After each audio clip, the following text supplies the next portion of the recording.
на сите и добродојавте во моето најново видео. Како што и веќе ви најавив, ова лето од едно топло јунско попладне во Македонија тргнавме на пат кон југ, преку граници, по патеки по кои некогаш одели нашите предци, но во спротивна насока. Нашата цел прекрасниот град Костур, или како што го викаат грците Касторија. Место полно со историја, убавина и сведок за непокорливиот македонски дух низ минатото, но и сегашност.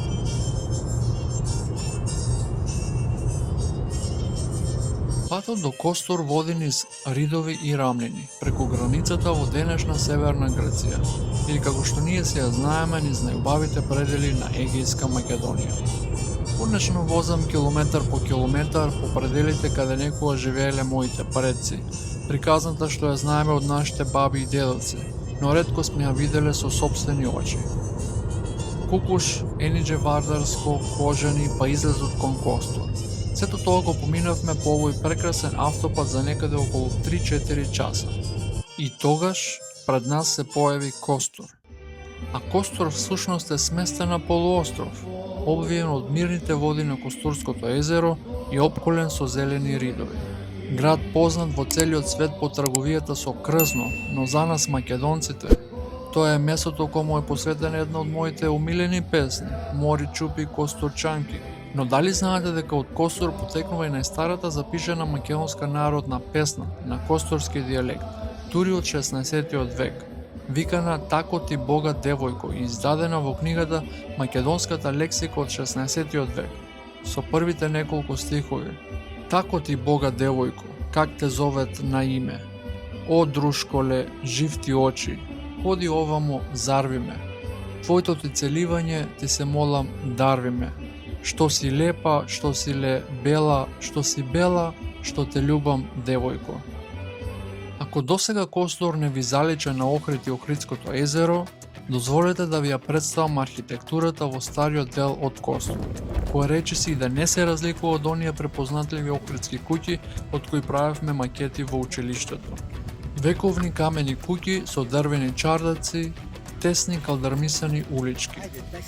Но она што го прави Костур најмногу сличен на Охрид се многобројните цркви.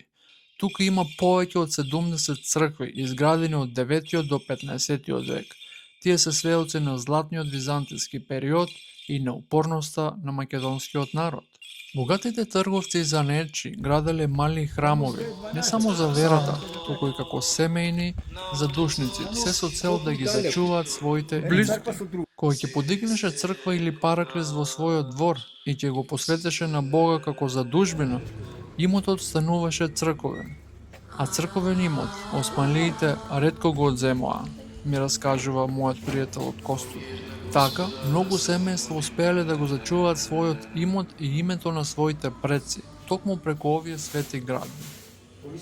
Секој кварт имал свој мал храм, а фреските внатре зборуваат со ист јазик како и тие во Охрид, Прилеп или Битола, јазикот на македонската средновековна уметност. Втора фреска, овие сега може да беше од времето на кога бе србите, Свети Лукас. А после другите, а после во крај грците. Може да правиме, таму е многу убаво место. Целата таа историја, прераскажана низ овие чувари на минатото, сваќате дека и Костур, како и Охрид, е сушност музеј под отворено небо. Закон значи враца 1,5 метар. Јулио слушай. 1,5 метро. Правиш долу, на горе главата долу и едно, две, три скали, да ходиш долу. Така ќе го правиш, ако сакаш, ако не сакаш. Ако сакаш да мора така. Да, главата долу, не да пулиш. Господ долу, горе, долу главата.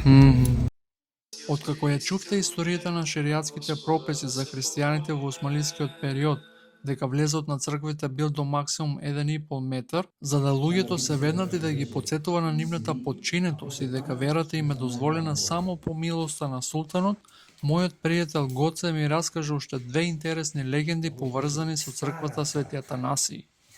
Очите им се извадени на сите светци. Има три има. Првото е кој сега со турците го направие. Ако беше турците, ќе растуре црквата. Другото е кој комунистите Аха. А комунистите излегоа во 19-та година од русите, а овие е постара. А третото што е најважна е едно приказна, кажува, ако земате од око на Свети Николај на Богородица на други, е сте болна, ако земате тробоја и оставите, ќе се лекувате. И затоа ќе дојде ќе зева да се лекува. Кога имаш мака, све можеш да правиш. Зимат боја? Боја да остави сега на очите на други да се здрави детето. Туристите од Холандија за Велико. Оставе колата во автобус тука и оде во црквата. После само се излегоа и отиде во црквата, се скаши пана во автобус, во средина. 2 минути пред да излезе. Иако не успеавме се да видиме, после оваа мала мини тура до неколкуте знаменитости на Костур, тргнавме назад возејќи покрај самото крајбрежје, кој е еден преубав пат каде во поголемиот дел се вози во еден правец. И како што раскажува мојот пријател, овој пат е убав и во лето заради зеленилото, но и наесен кога лисјата паѓаат. Полеко овој пат не однесе до селото Четирок на 12 км од Костур, каде се одржуваше панаѓорот на чело со најпопуларниот бенд во Егејска Македонија, Македонико Мераки. Иако овој период притисоците на греците беа засилени кон оневозможување на овие настани, имаше страв дека ќе има само музика без пеење, сепак народот беше дојден за песна, а песна и се испеа. Од оние најубавите.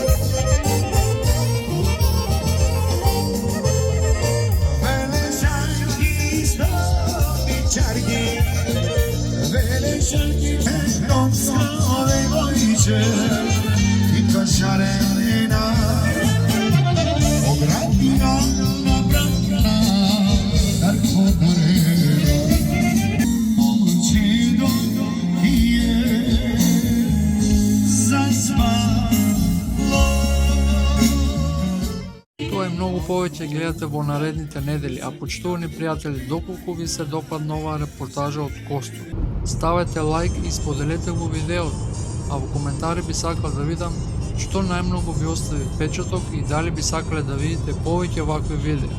Како и сегуваш, мојата огромна благодарност на сите за вашата поддршка. Се читаме во коментари и поздрав од Костур.